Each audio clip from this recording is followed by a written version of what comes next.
Bismillahirrahmanirrahim. Assalamualaikum warahmatullahi wabarakatuh.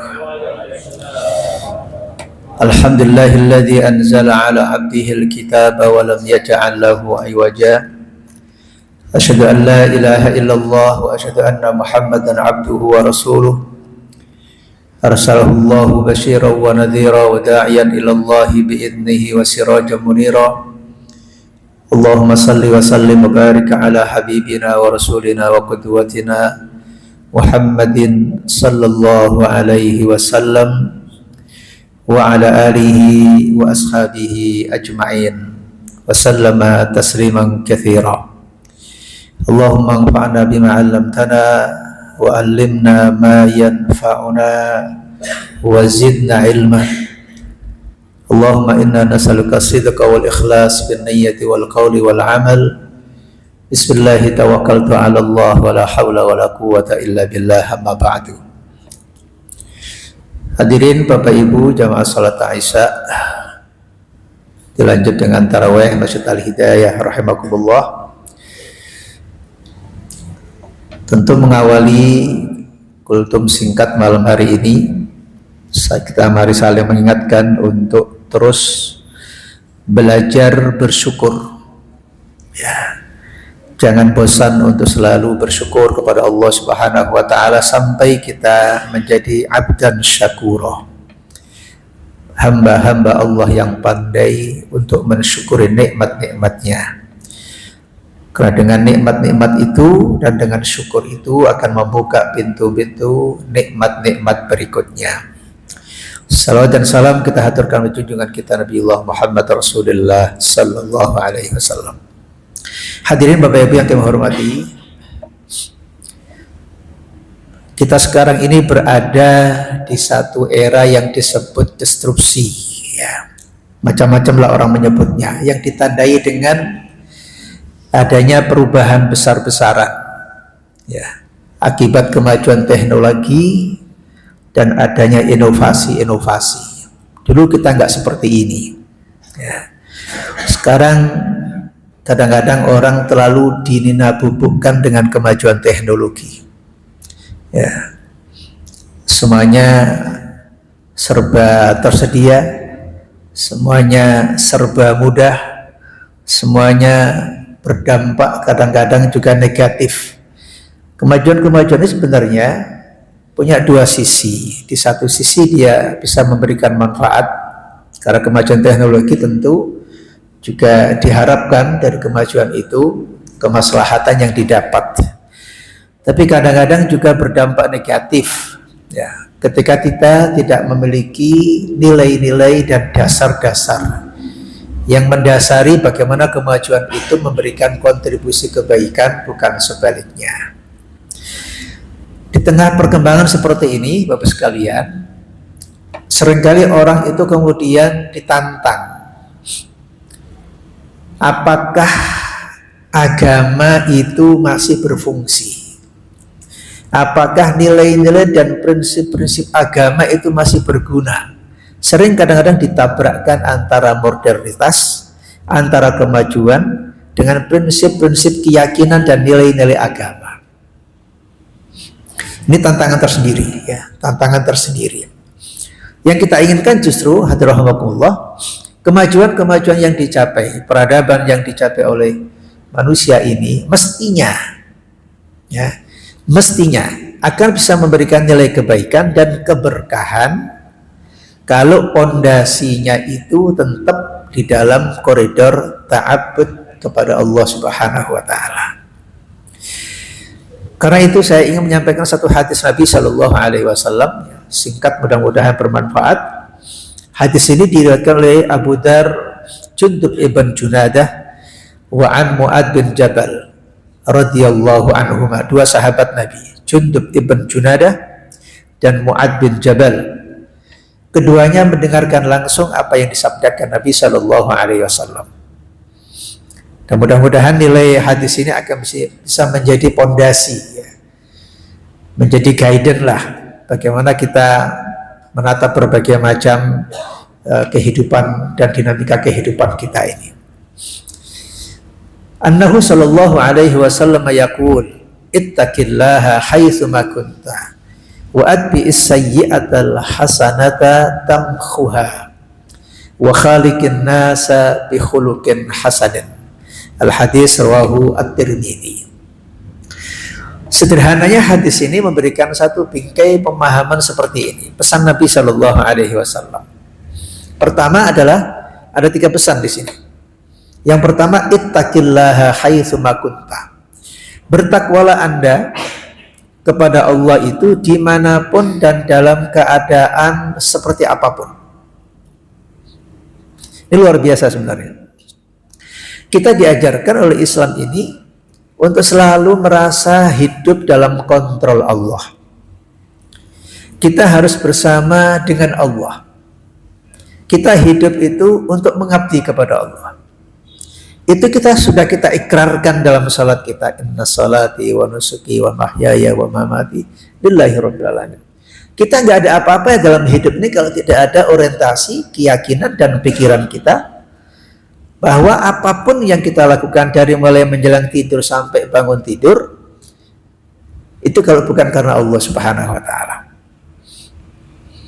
Kita diajarkan begitu. Sehingga Nabi Shallallahu Alaihi Wasallam selalu mengajarkan kepada kita dimanapun kita berada, aktivitas apapun itu harus menyertakan Allah, dan itu yang akan menjadikan apa aktivitas yang kita lakukan itu punya nilai ibadah. Imam Al-Ghazali, Imam Ibnu Qudamah di dalam kitab-kitabnya menyampaikan bahwa syartu qabuli al-amal minha an-niyah. Niat itu menjadi syarat diterimanya suatu amal itu menjadi ibadah. Amal apapun, kita duduk, kita ngobrol, kita bekerja, kita beraktivitas, itu selama niat kita itu benar menurut agama karena Allah Subhanahu wa taala, maka yang kita lakukan itu punya nilai ibadah. Tetapi sebaik apapun kegiatan yang kita lakukan, selama niat itu kemudian lepas, ada motif-motif yang lain, ya, maka karena niat itu merupakan syartu qabulil amal, syarat diterimanya amal, maka amal itu ditolak oleh Allah Subhanahu wa taala. Maka dikatakan dalam hadis ini, bertakwalah kepada Allah. Takwa itu definisinya banyak. Di dalam kitab-kitab banyak definisinya. Salah satunya yang paling dikenal, yang paling sering kita dengar itu adalah al-imtithalu bil awamir wal istinabu anin nawahi. Takwa itu adalah kesadaran yang terbentuk dalam diri kita, yang kesadaran itu mendorong kita untuk melaksanakan perintah-perintah Allah atau siap meninggalkan larangan-larangan Allah dan Rasulnya. Jadi itu sudah harus terinstal di hati dan pikiran kita. Mau dimanapun kita, mau jadi apapun kita, itu gak ada persoalan. Orang itu diuji dengan berbagai macam ujian sesuai dengan levelnya. Ada yang diuji dengan jabatan, ada yang diuji dengan ekonomi, ada yang diuji dengan kesusahan. Wa nabluukum bisyarri wal khairi fitnah. Semuanya itu ujian. Tapi yang paling penting adalah bagaimana seorang mukmin itu ketika menghadapi ujian. Apakah ujian kenikmatan atau ujian kesusahan, selalu dia bersama Allah Subhanahu wa taala. Ini penting kan? Mohon maaf, teknologi ini kalau ditanya kita banyak baiknya atau buruknya, ya, bergantung. Nah, kalau pikiran kita positif, niat kita positif, orientasi kita positif, kemajuan teknologi luar biasa membantu kita. Tapi sebaiknya kalau motifnya, niatnya, pikirannya sudah kotor, sudah jelek, ini banyak mudaratnya. Wala'iyadzubillah. Tapi sekalian, karena kesadaran takwa menjadi penting, ya, maka Nabi pesannya itu dimanapun Anda berada, kapanpun Anda, dalam posisi apapun Anda, ketakwaan itu harus menyertai. Takwa itu tempatnya bukan hanya di masjid. Di pasar bagaimana Anda juga bertakwa. Di zaman Umar bin Khattab radhiyallahu anhu, beliau membuat semacam satu regulasi. Kalau bahasa kita regulasi lah, aturan. Dengan ungkapan yang dikenal di kalangan ulama-ulama salaf kita itu, la yabi'u fi hadas suq illa faqih. Tidak boleh orang berjualan di pasar ini kecuali orang yang paham tentang hukum jual beli. Wah, luar biasa kan?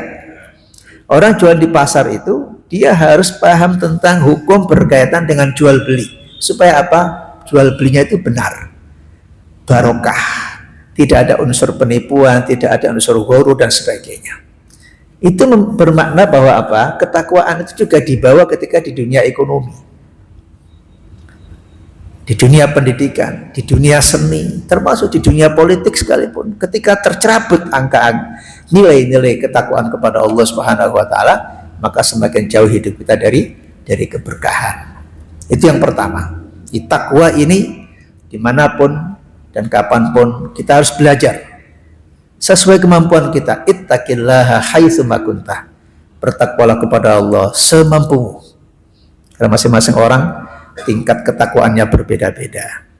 Yang kedua, Bapak Ibu sekalian, dalam hadis ini, wa'at bi'is sayyi'atal hasanata tamhuha. Konsep perbaikan diri. Manusia itu tempatnya salah. Wa kana dzaluman jahula, tempatnya lupa. Tetapi Allah ingin mengetegaskan kepada kita, jangan pernah kita pesimis ketika kita terlanjur telah melakukan sebuah kesalahan. Ada pintu taubat. Sifat Allah itu Ghafurur Rahim. Allah Maha Penerima Taubat. Di masa Nabi pernah bercerita di zaman dahulu itu ada orang yang sampai membunuh 99 orang. Terakhir kemudian bertemu dengan rohib, dia bertanya, ingin taubat, ingin memperbaiki dirinya, tapi sang rohib ini tidak memberikan motivasi dan harapan sesuai dengan keinginannya. Dikatakan bahwa Anda sudah terlalu banyak dosanya. Padahal Allah nggak begitu kan? Akhirnya orang yang ditanya ini dibunuh sekaligus. Singkat ceritanya, maka lengkaplah dia telah membunuh 100 orang. Tapi niat untuk memperbaiki dirinya masih muncul. Bertemulah kemudian dalam perjalanan dengan seorang yang disebut dengan alim, orang yang punya ilmu. Singkatnya kemudian diarahkan bahwa Anda salah pun, sebesar apapun kesalahan kita itu, kalau kita mau datang kepada Allah bertaubat, maka Allah Subhanahu wa taala akan berkenan untuk mengampuni. Karena itu, mungkin saja di antara kita ini pernah melakukan kesalahan-kesalahan, sudah anggap itu masa lalu, tapi Nabi mengatakan wa'ad bi'is sayyi'atal hasanata tamhuha.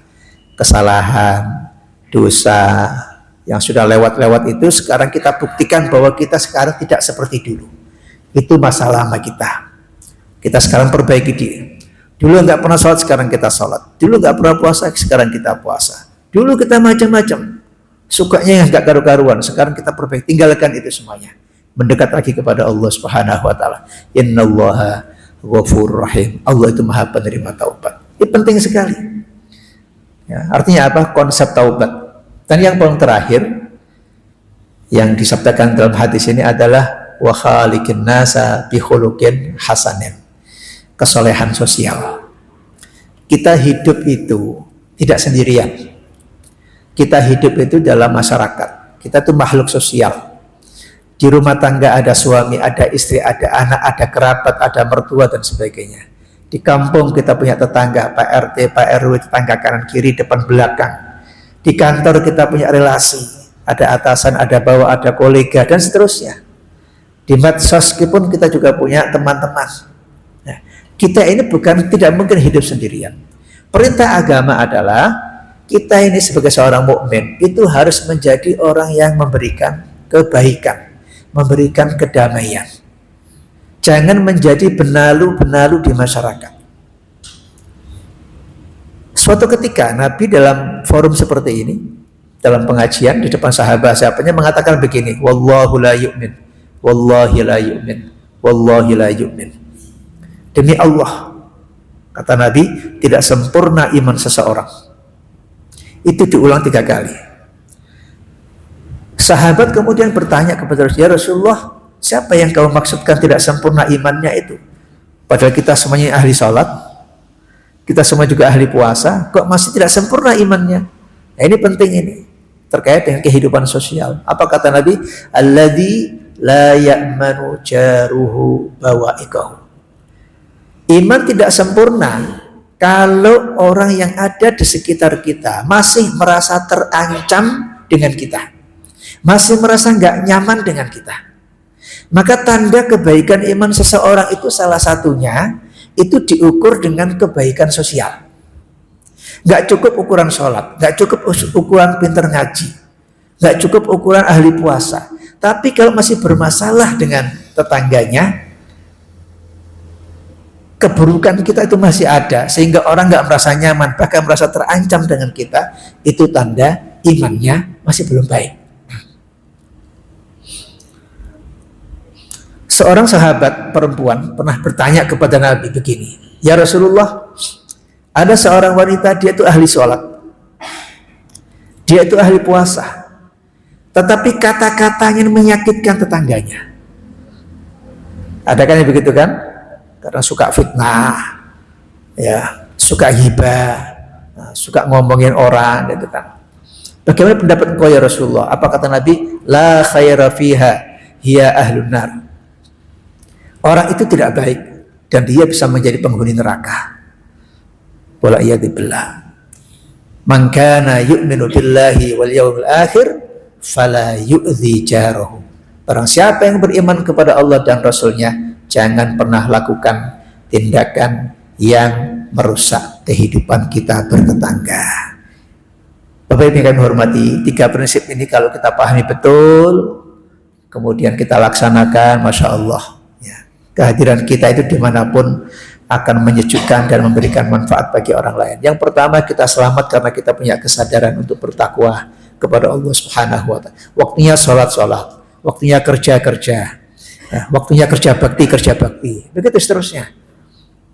Masing-masing punya manfaatnya. Yang kedua, siapapun kita pasti pernah salah. Mari bangun perbaikan diri, semangat untuk memperbaiki diri. Jangan larut di dalam kesedihan terus. Enggak. Allah itu Maha Rahman, Allah Maha Taubat. Ya. Selama kita sungguh-sungguh bertobat kepada Allah Subhanahu wa Ta'ala, kesalahan kita akan diampuni oleh Allah Subhanahu wa Ta'ala. Dan yang terakhir, adalah di tengah-tengah kehidupan sosial, seorang mukmin itu harus orang yang proaktif. Orang-orang yang selalu hidupnya di tengah masyarakat dirindukan, disukai sama jemaah, sama masyarakatnya. Jangan kita hanya ke masjid tetapi kemudian kita nggak kenal tetangga kanan kiri kita. Jadilah kita orang-orang yang baik, jadilah kita orang-orang yang memberikan kontribusi dalam kehidupan sosial. Saya kira itu 3 hal pelajaran penting dari hadis Nabi Shallallahu Alaihi Wasallam. Mudah-mudahan di bulan Ramadan seperti ini, ketika kita sedang punya kemauan yang tinggi untuk memperbaiki diri, bersama doa-doa kita, Allah Subhanahu wa Ta'ala mentakdirkan kita melalui puasa ini dan amal-amal yang lain, derajat ketakwaan kita akan semakin baik. Subhanakallahumma wa bihamdika asyhadu an la ilaha illa anta astaghfiruka wa atubu ilaik. Saya mohon maaf atas segala kekurangannya. Assalamualaikum warahmatullahi wabarakatuh.